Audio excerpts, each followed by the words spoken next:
आज दिनांक 20 एप्रिल. श्रीराम जय राम जय जय राम. संतांचा सहवास याहून भाग्य नाही दुसरे खास. नमस्कार. आज दिनांक 20 एप्रिल.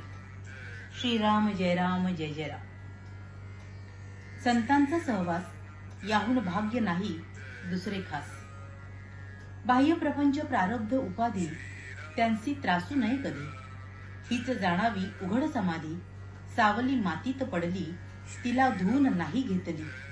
तसेच खरे आहे देहाचे पण ते संतांनाच साधे. सर्व संकल्प वर्ज करून अवस्था असावी बालक वृत्ती समान. सतत विवेक अखंड चित्ती रामनामी मनोवृत्ती. हेची तुम्हा परमप्राप्ती मारुनी खोटी कल्पना वृत्ती. राम नाम अखंड चित्ती समाधान संतोष शांती. देवासी सर्व करी अर्पण करी स्वानंद युक्त परमात्म चिंतन. हीच सिद्ध साधूची खूण वासना जाळून शुद्ध चित्त. अहंभाव सोडून होई निभ्रांत आता मी रामाचा राम माझा हे जाणावे पूर्ण. संत सहवास त्याला पाही जो देहबुद्धी टाकून राही. संतास न पाहावे देहात आपण देहा परते होऊन पाहावे त्यास. नामात ठेवा प्रेम हीच संतांची खूण. जे जे आपले संगती आले संतांनी त्यांचे सार्थकच केले. साधूने देह ठेवला तरी सत्तेने जागृत राहिला. त्याची ठेवावी आठवण सेवा करावी रात्रंदिन. संतांचा सहवास याहून भाग्य नाही दुसरे खास. संत चरणी विश्वास त्याने भगवंत जोडला खास. लक्ष ठेवावे संतांकडे देह लावावा प्रपंचाकडे. नाम घ्यावे श्वासोश्वास संत संतुष्ट होईल खास. सांगावे संतास नमस्कार जो जगताचा आधार. संतांच्या देहाची प्रारब्ध गती संपली काया आज दिसेनाशी झाली. परी अजरामर राहिली राम करता हे जाणून चित्ती.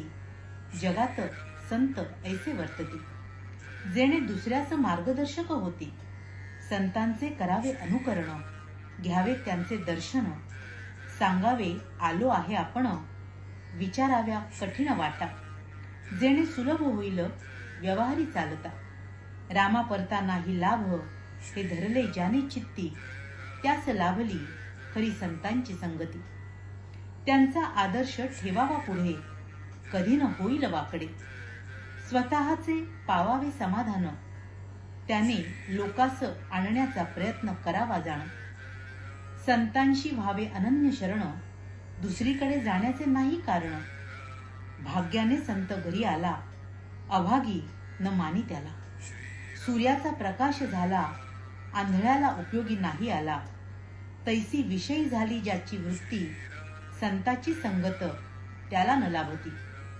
राम नामा वाचून ज्याचा वेळ जात नाही तोच जीवन मुक्त पाही. देहाचे ठिकाणी विरक्त विषयाचे ठिकाणी नसे अहम ममत्व त्यालाच म्हणतात मुक्त. रामा परतेन मानावे हित हे सर्व संतांचे मनोगत. श्रीराम जय राम जय जय राम. महाराज इथे आपल्याला संतांच्या संगतीची महती पुन्हा एकदा समजावून सांगतायत. खरं तर संतांची संगती आपल्या आयुष्यात आपल्याला लाभणं हे महत् भाग्याचं गोष्ट आहे.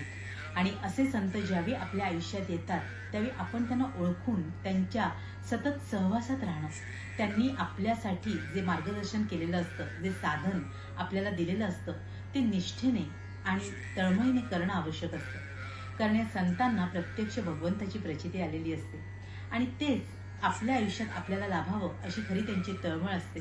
आणि म्हणूनच ते आपल्याला साधना सांगतात. आपल्याला ते देऊ करतात ज्यांनी आपल्या आयुष्याचं खऱ्या अर्थाने कल्याण होऊ शकतं. मग अशा वेळी आपण विषयात अडकून राहून चालणार नाही, नाही का?